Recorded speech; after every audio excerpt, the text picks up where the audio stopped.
Welcome back to the Ballbusters show. We're still on music right now. Sports is kind of in a dead period for the both of us. We don't really have much thoughts. We ain't really been thinking about it. So we're gonna keep this music train rolling. You guys seem to be enjoying it, and hopefully that continues.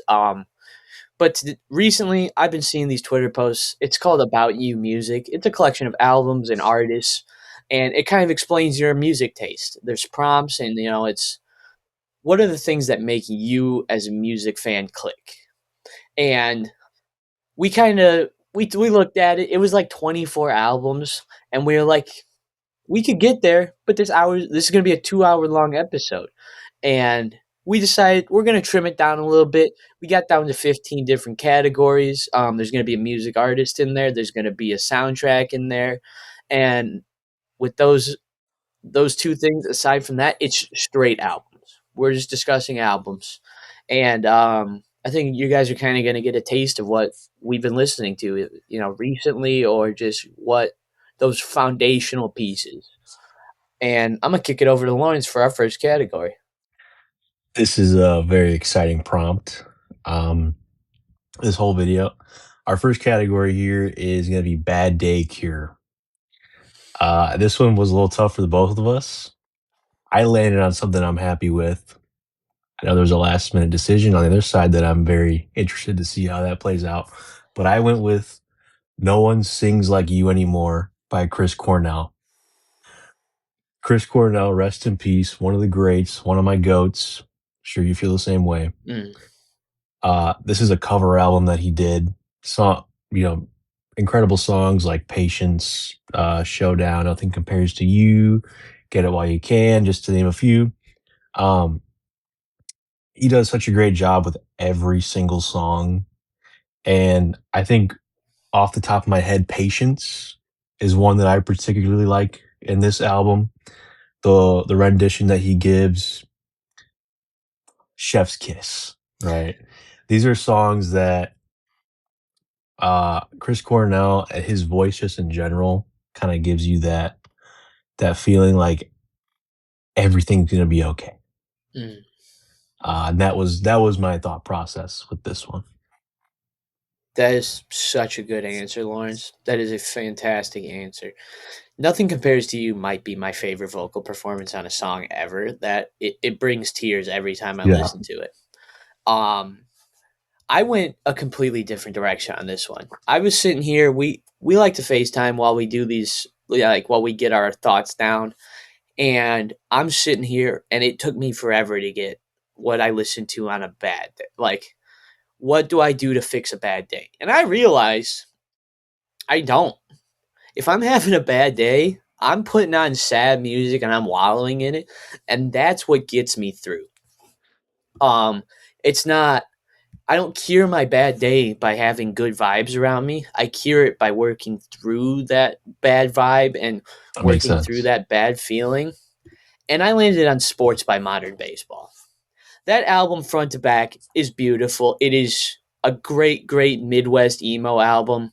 It's Tears Over Beers and Kook are two of my favorite songs ever.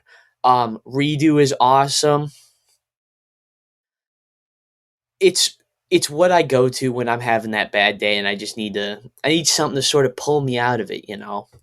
So I went a completely different direction than you did. But I had to throw a curveball. I had no other choice. Um, but that takes us to our next category. Our next category is simple but fun. And I landed on Harlem by Hippies. It's this small kind of garage punk band, and this is their first actual major label album. And just like Modern Baseball, front to back, it is a great album. It's these fun, easy to listen to kind of, that garage punk sound is the only way I can explain it. And it sounds sloppy intentionally. It's the lyrics are easy to listen to and to associate with.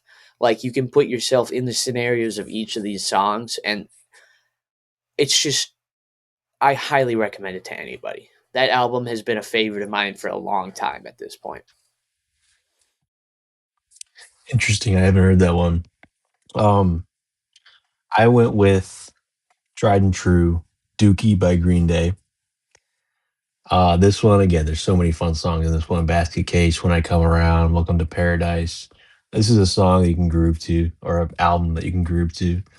Um, that's it. I think a lot of these songs are some of my couple of them, like When I Come Around, for example. That's one of my favorite songs ever. Mm, That's a when I think uplifting, that's one of the songs that comes to mind for me. no, it's And a it's great simple. answer, dude. That's a fantastic answer. It really is. Take it away, sir. Going to the next category. Absolutely, I'm comfortable with that.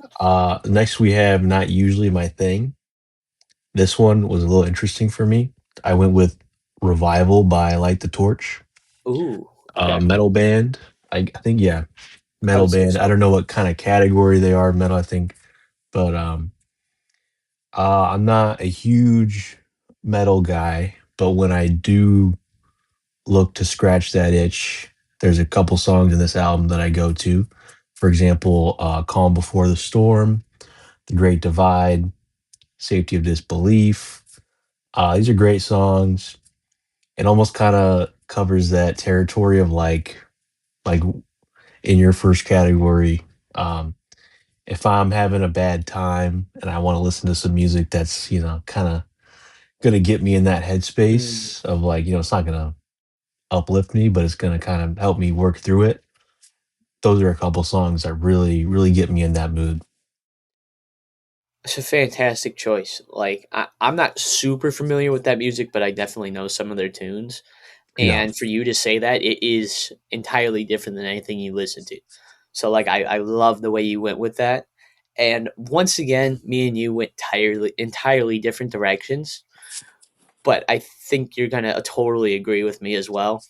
And mine is The Rise and Fall of the Midwest Princess by Chapel Roan.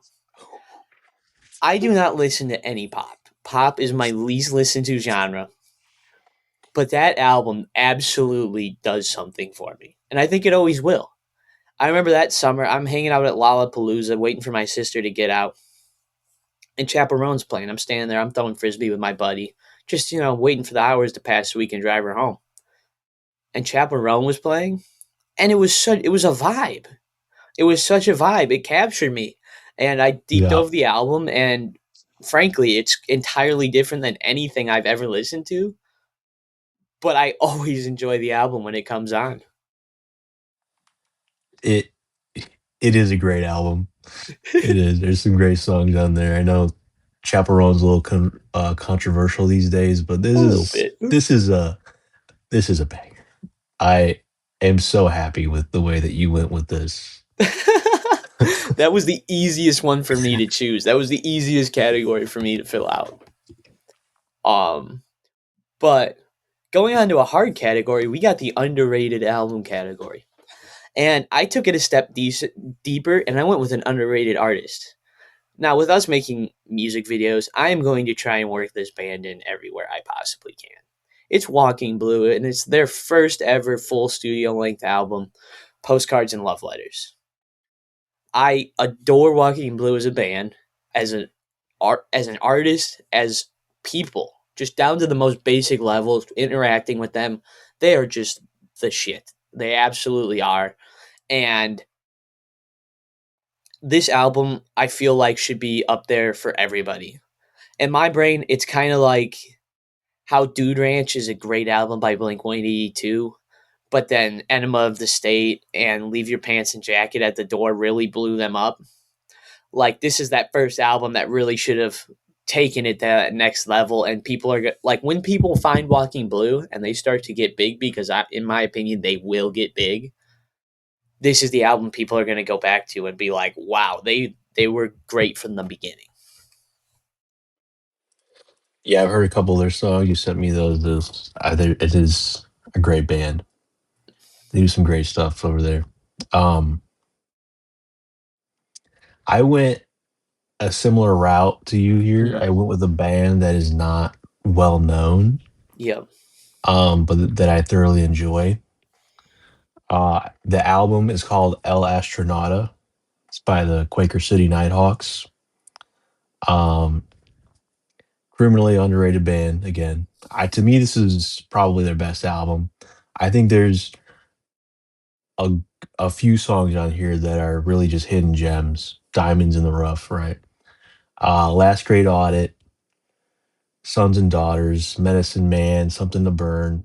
It's kind of like, we've talked about this band before. It's like, country and blues and a little bit of jazz, and like they mix so many great things together, and I don't they just do everything they do. Everything they do well. That's what I'm trying to say. No, absolutely. They're one of the best genre bending bands I've ever Yeah. listened to. You are gonna get such a variety on an album from them. This is a Yeah, great, great absolutely. answer, dude. This is fantastic. Mhm. Why don't you take us to our next category? Uh Consistent discography. Oh, I think you missed one, sir. I did? Or We maybe haven't I discussed our overrated mismatched them. albums. Ooh, that's right, that's right. Okay, never mind. Never mind. Little Overrated bit some behind the album. scenes for you guys. Overrated album. I have Californication by the Red Hot Chili Peppers. Uh, I will. This was a tough one for me.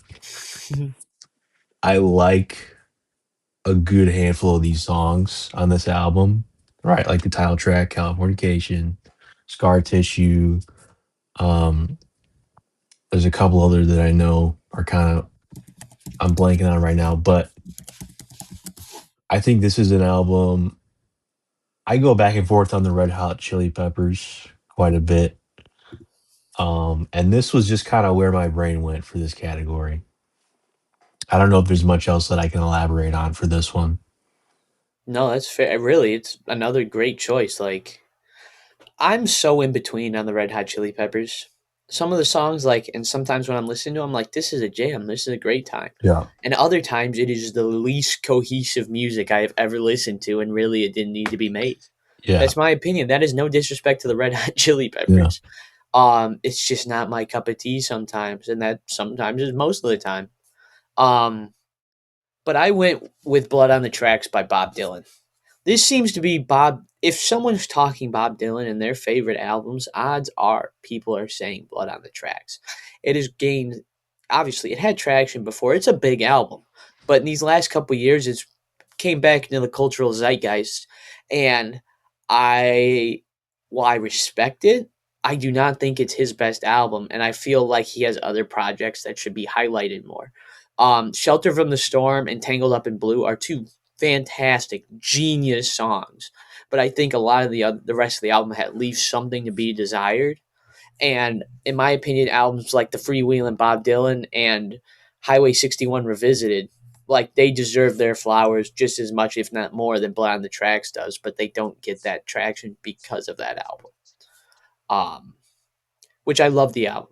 There's no shade to the album, but it feels like better choices could have been made. Um, But like Lawrence was saying before, when you got your backstage tour, consistent discography is our next album or next category. Uh, and for me, this was so easy. Like it feels like a layup, but it's Led Zeppelin. Led Zeppelin did not release a bad album. Every album is at bare minimum a good album. It ranges from good to great to fantastic to untouchable. Like end to end in their discography, you're not finding a miss, and that's what I think of when I think consistency.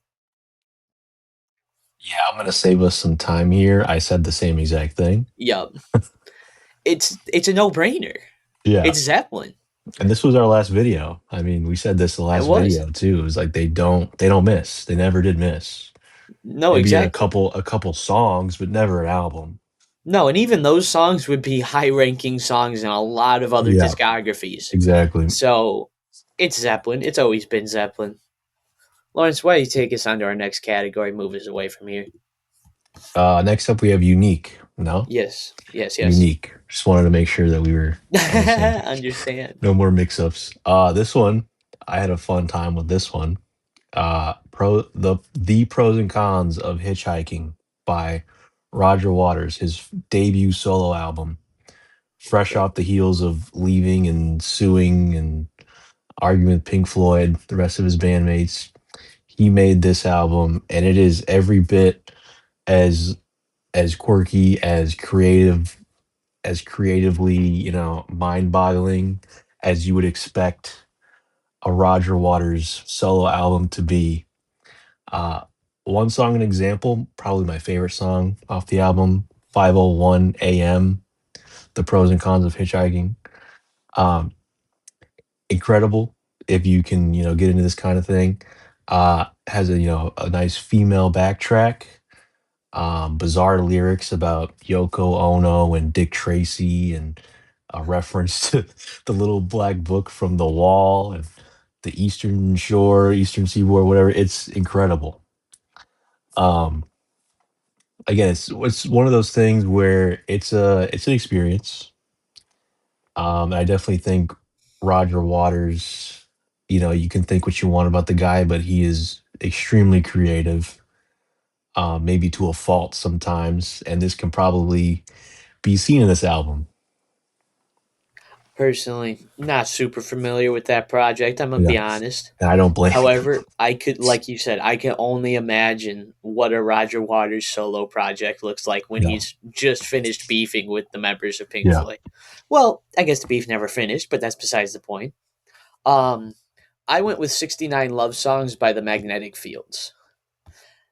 It is an album that is legitimately 69 songs long. It is 2 hours and 2 minutes long. It's such a journey. My favorite song off the album, which I believe is their biggest song, is A Chicken with Its Head Cut Off. It's this kind of funky bass driven song with these lower gravelly vocals, and it's this album takes you a bunch of different places. There's some pop elements, there's some blues elements, some almost folk type stuff. It's a very alternative album, and you're gonna find a lot of different things throughout that album. And just beyond that, the fact that it's almost 70 songs long, it is 69 songs long, so unique. I've never seen that before. It blew me away the first time I saw it, and it was the perfect answer for this category, in my opinion. It's not a Morgan Wallen album. I promise Morgan Wallen did not crack the list. I I hope I didn't disrespect. guarantee. I'm not. I'm unfamiliar with the band. I really hope I didn't disrespect them by I comparing them to think you Morgan did, but it Wallen. was an Okay, accident, so it's I okay. apologize. I apologize. Um, that'll take us to our next category, and that category is the most uplifting category. This category, it's an album that'll make you feel good, make you jump up a little bit, shake off the cobwebs. And for me, that's "Kids" by Mac Miller, better known as "Kicking Incredibly Dope Shit." This album, perfect, perfect. It is his debut LP, and it shows that early creative side where it's like you can tell he's going to get more experimental later on, but it's a little more rigid. It's a little more, the sound's kind of similar throughout the album. That is hardly a problem. That sound is amazing. Kool-Aid and Frozen Pizza, Senior Ditch Day, Outside, um, just a great album. And mentioning those great songs, I didn't mention The Spins, which is Mac Miller's biggest song and arguably his best song. That song is iconic and it always will be. Every year when people are graduating high school, that song is going to come up for them and it's going to be that core memory. One of those musical memories that just sticks with you. And that album will always just make me smile. It always will. Absolutely incredible album. Um, I went with A New World Record by Electric Light Orchestra. Most of these songs are incredibly uplifting. Most of these songs I feel like anybody could get into. You have Tightrope, um, Living Thing, Rockaria, Do Ya. A lot of these songs, I mean, are kind of etched in like a lot of these songs you can find on in movies, Mm-hmm. um, and pop culture. Do Ya especially I think was in the Borderlands movie, which unfortunately was in the Borderlands movie. but a great song nonetheless, and a song that does not fail to get me hyped up. That's fair. I'm not a big ELO guy, but I know you are, and I respect it. Yeah. And if you say that's the case, that's the case. You know what I mean? But please do continue, Lawrence. Next up, we have most depressing. This one, I'm gonna go back to Pink Floyd and Roger Waters here. The Final Cut, which was the last Pink Floyd album as the group as we knew them, with Roger Waters. This by a lot of Pink Floyd fans, diehard fans, is kind of considered the Wall Part Two, the Wall spinoff. It's about there's a lot of different things, like Cold War pessimism, just troubles with war in general. The title track, Final Cut, is also extremely sad. It kind of delves into emotional trauma and suicidal thoughts, fear of sharing too much of yourself with someone that you're trying to get close to. Um, this song also has a couple uh, I'll say oddly uplifting songs, but lyrics wise are not uplifting. Right? We have Not Now, John, um, which kind of hits on like, I guess, capitalism, stuff like that. Then we have Our Possible Pasts, which is probably a stretch to call it uplifting. It's actually probably more depressing, but I would say give that a listen. Give those two songs specifically a listen. Now, I want to do a bit of a deep dive on that album because some of the songs you've shown me off that album, just fantastic, just great pieces of media. Yeah. Um, Personally, my most depressing album, which was such a tough choice. I listen to a lot of depressing music. That seems to be the zone I fall in most often. But I landed on Live at Red Barn Radio Parts 1 and 2 by Tyler Childers. Almost every song on there gets me in some way. Charleston Girl or Dead Man's Curve or Shake the Frost. It's these love overtones, but it's love lost or love that's bad for you, or it's love, but it's never in the traditional sense of being in love. And this album is beautiful end to end. It is perfect, but it will always put me in a bit of a somber mood.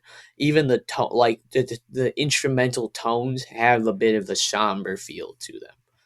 And I love Tyler Childers, just generally I do. But this album makes me real sad. I'm just keep it a stack.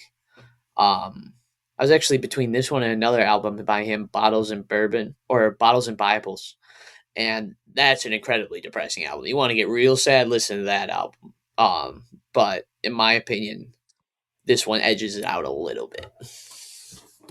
Um, but that's going to take us to our next category, and that's personal impact. Mine was another tough choice. It took me a minute to get to this one, but mine's the very best of the Grateful Dead by the Grateful Dead. This was a CD I had in my very first car, my high school whip, my 2004 Toyota minivan that Lawrence is quite familiar with. And I had a CD player in there. My parents had a bunch of CDs. I was like, I'm gonna go through and pick one. I was already a bit of a Deadhead. I wasn't like fully in it yet, but I picked up the very best of the Grateful Dead, and I was like, let me play this, end to end, bangers. There's not a miss on the album, and all it did was grow my affinity for the Dead. It turned me into the head I am today. Like, it made me want to deep dive so many more albums just off of these songs that they chose. It is so pivotal in my musical life and in my growth as a person that its personal impact goes beyond music, goes beyond anything I could reasonably put into words. Totally fair, totally valid. Um, that van was pivotal. You guys don't But even know. no, I this one was a little tough for me. I landed on Swimming by Mac Miller. This was an album that unfortunately forgot about, but once I remembered it, it all came together for me on this category. Um, Specifically the song "So It Goes." This album is full of bangers, full of I don't know the what I loved about Mac Miller was when he would get into it when he would make a song that was like philosophical, but Mm, like you know, it was uplifting. So It Goes is one of those examples, kind of. It's more somber, but it kind of delves into like an acceptance of how unpredictable life can be, just rolling with the punches. One of my favorite top five songs for me of all mm, time. Um, but again, there's so many other incredible songs on this album that kind of hit, kind of catch you by surprise with how deep they are. absolutely. That is just an immaculate choice, Lawrence. I actually, funny enough, I was just spinning it last night. It's right here. Mac Miller is like words can't describe how I feel about him. They really can't. And you not only going Mac Miller here with swimming, but going So It Goes is just beautiful. It's Incredible. Yeah. serendipitous. Man, I I wish we still had him. That's all I can say. Yeah.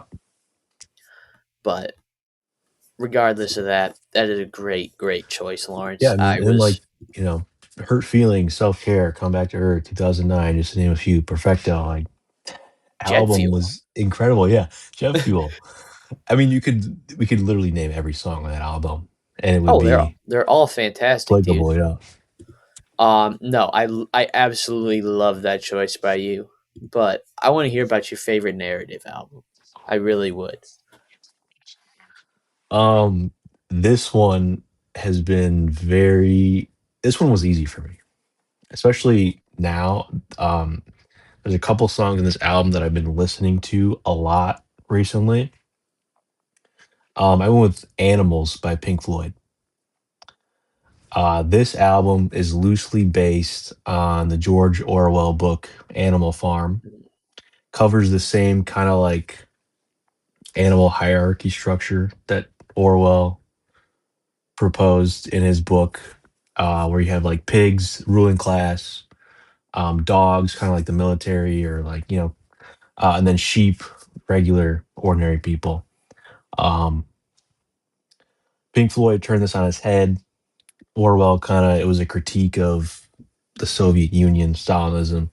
Pink Floyd, for them, it was a critique of the British economy at the time.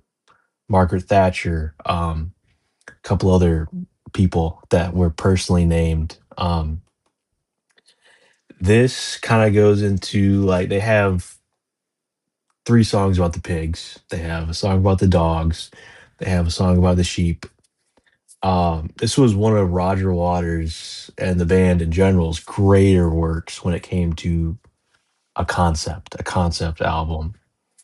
Um, and yeah, I really enjoy the themes that they cover in this album. No, once again, dude, you're killing it today. You're great choices all around. If anyone really want to listen to some farm animal noises, that's the album to go This to. is the place to go. Yeah, I've never listened. It's like going back to when you're a kid and you have that thing where you pull the wheel and it'd spin around and land on an animal and it would make the noise. It gets you back to that mindset. You know what I mean? But in all due respect, I do genuinely enjoy this no, this album. is I think this is one of their best examples of using sounds. And then I mean, Oh, take take the song "Dogs" for example. It's a 17-minute song, but in that song, you're gonna find great lyricism, great kind of commentary, I guess, and you're gonna find one of their most amazing, I think one of the most amazing guitar solos in the history of the music. no, that's fair. I had to talk a little Yeah, talk to you, no. Pink Floyd, because I Oh, absolutely. I know. But no, it's so worth it. It is a fantastic album. Yeah. Personally, my favorite narrative album, it's gonna be American Idiot by Green Day. This was an album that almost didn't exist, Cigarettes for My Valentine was the original album, and the demo tapes were stolen. They were really like they were getting close to post production, and they were stolen out of the studio. So instead of remaking those songs, they came up with American Idiot. And this album alone, the whole thing is a narrative. It's telling the story of this Jesus of suburbia. This, you're downtrodden, I'm going to say goth or emo type person who feels cast off from society and even by their own family. And this is explained very well in two songs that they themselves are narratives, with Jesus of Suburbia and Homecoming. These two songs are ranging between 7 and 9 minutes, and they absolutely deliver for every second of them, and they tell their own stories within this album. This album, front to back, you cannot skip a song because A, they are fantastic songs, and B, you need them for the story.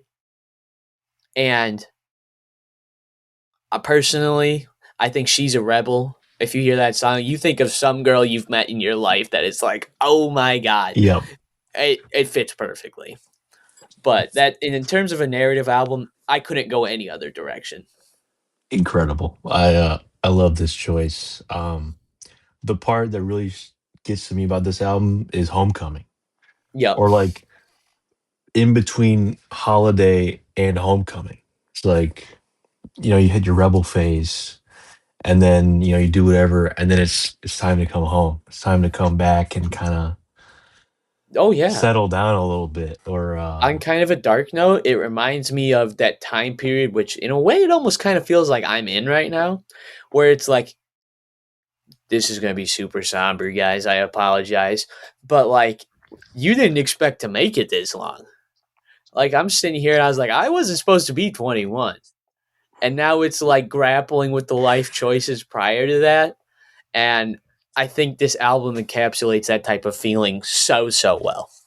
absolutely. Um, Please, Lawrence, take us away. Let's get away from this bummer Yeah. zone.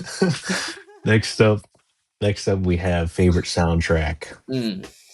I had to think about this one, but I think I landed on it.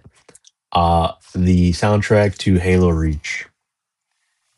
If you Oh if my you God. haven't ever played Halo Reach, first off, what is wrong with you? Get I've help. never played. Go play the game. Okay, yeah, get help. Um, Marty O'Donnell, the composer, he composed, I think, I mean, almost all the Halo games. None of the new ones. I don't think. Maybe he returned for Infinite, but legendary, legendary status from his work on these games. Halo Reach is, I think, the best example of this. Um, in this soundtrack, you find kind of like renditions of like the more tried and true Halo songs, but you can also find a lot of these newer uh additions. And I don't want to I I can't really get into it. I'm not very well versed on the genre of music, but it's the kind of stuff that it's just incredible, and I feel like fans of any genre can get into, and it is especially incredible when you're playing the games and you're immersed in the gameplay and you hear these songs kick on. It's a religious experience. That you see, I personally don't have any experience with Halo Reach, but what you said there resonates with me because video games can have those soundtracks that really Yep. stick with you and they get glued in your brain.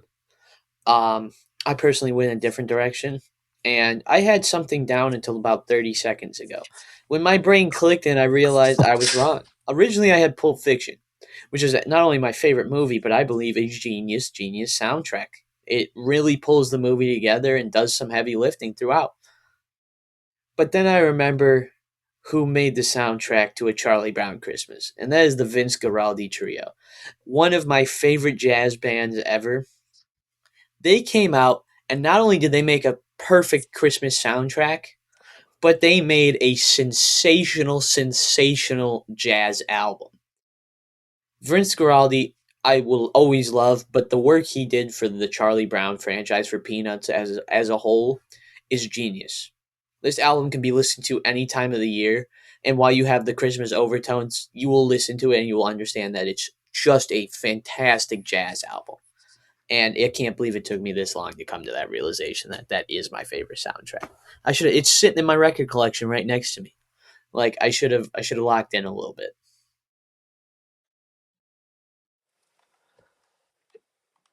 Incredible answer. I was not expecting that. That was but it applies. It It's applies. literally Great my favorite answer. jazz album ever. Yeah. It's beautiful. Um, but that takes us to our favorite cover. And this could go a lot of different directions. There was some thinking that needed to be had. But personally, I landed on Live at Wrigley Field by Dave Matthews Band. This is important to me for a lot of reasons. First of all, I am from the Chicagoland area, as is Lawrence. Chicago to me it's like a person almost. It is very important to me. Anything they do with Chicago, I might be a White Sox fan, but I respect Wrigley Field to no end.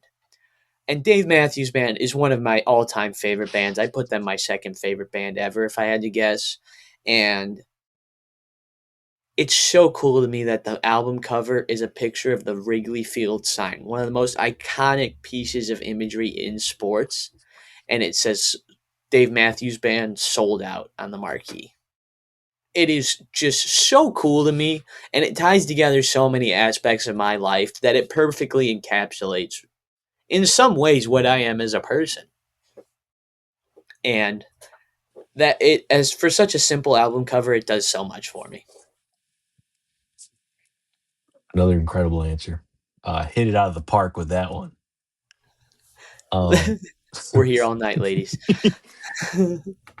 um, yeah, I went with an album cover that I really, really enjoy. That also really does a great job of encapsulating the themes of the album. The Division Bell by Pink Floyd. Uh, for those unfamiliar, it's empty field, blue sky, and there's two like steel faces right in front of each other. Um, does a great job of kind of wrapping up the whole like theme of the album, which was like communication is so important between people, estrangement, duality, right? All these songs in these albums kind of touch on these issues, and plus it just looks cool.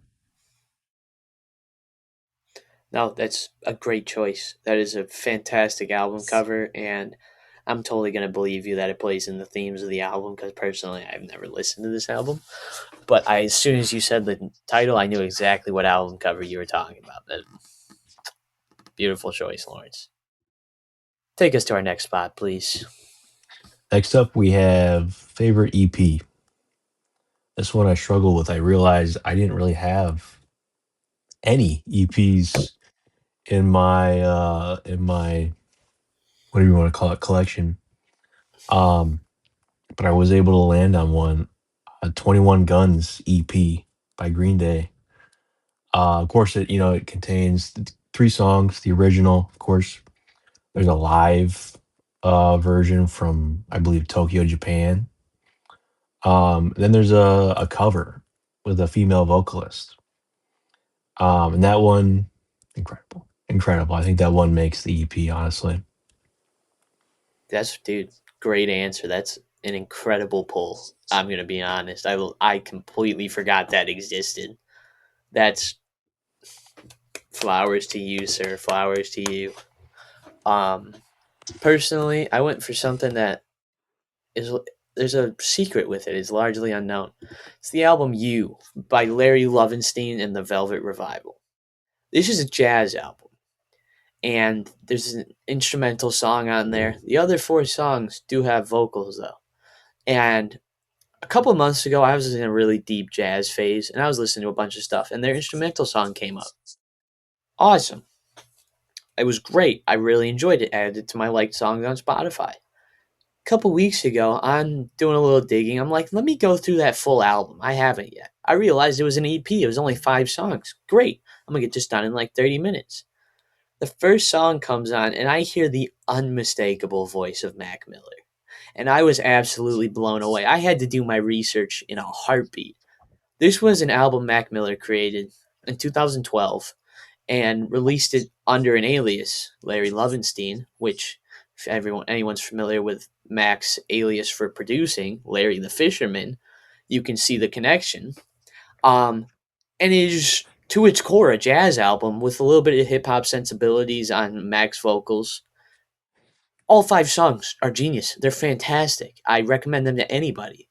And it showed his diversity and the fact that he genuinely cared about his music. Releasing things under an alias isn't you releasing them because you want to make money and use your name and your already possessed fame to grow something. It's I love this and I want it to be out there and I want people to love it because they love it. And I do exactly that. I love it because of that. And that takes us to our last category. Lawrence, did you have thoughts? I apologize. No, I have no thoughts on that. I think it's time to go to our final category, which, in my opinion, was the single hardest category I had to fill out. Because I go so many directions, I have so many genres bouncing around the brain. But I landed on a repeat. I tried not to, but I technically repeated twice. But this one, it's Europe 72 by the Grateful Dead. This album has the crispest, cleanest recordings you will ever hear. And it is a live album from a foreign country in 1972. The Grateful Dead were using their wall of sound at this point, which was speakers that were 3 stories high, more equipment than anyone really needed to use. If anyone's ever seen an image of this, you understand what I'm talking about. But every song on the album is perfect. It's perfection. There's this version of Morning Dew on the album. It's this 11-minute sprawling rendition of a 1940s country song. And the guitar work and the overall mood of the song will bring you to tears. There's a story about it that when the Grateful Dead were recording in 1972, they were doing this set of Europe shows. They had this van that all of the recording stuff went to them. It went to a mixing board, like there was people on hand working on it. Well, the rule was never leave it unattended.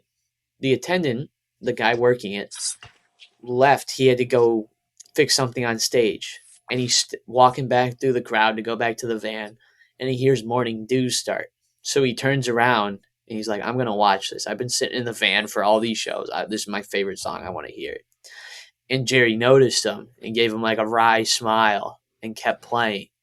And it's one of the most moving things you will ever hear. Jerry just hits this certain point, and it's a flow state. It's like the original flow state, and tears were streaming down his face as he was playing it.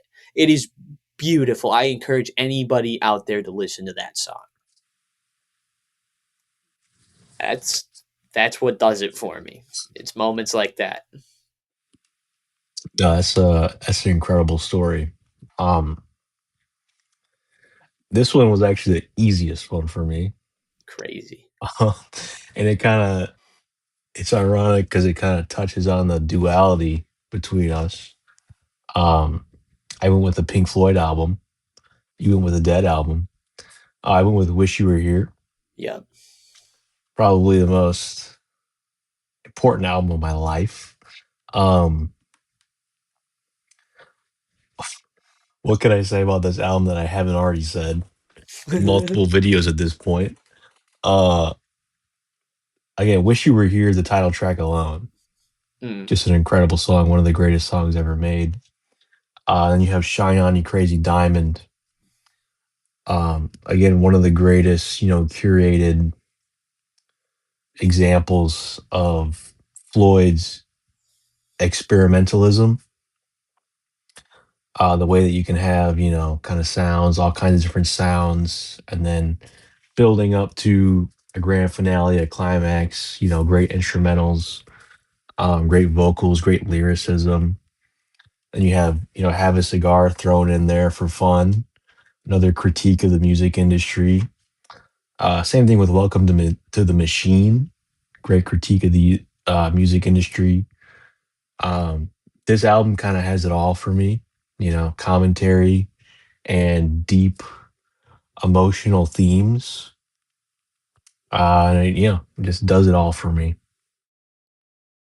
No, once again, Lawrence, great choice. You just end to end, you were throwing heat. You really were. Appreciate that. And we appreciate you guys. Thank you to anyone still chilling with us 45 minutes later. Um, we're gonna keep this music train rolling. It's always so fun talking about music with him. It's the reason we're friends. It's the reason for a lot of things in our lives. Rock and And rolling. exactly, exactly. Maybe we'll come back and we'll do a song version of this if this bangs. If the people are liking it, we'll come back with a song version. But thank you guys for watching. Thank you for rolling with our change in programming, and we'll talk to you sometime next week.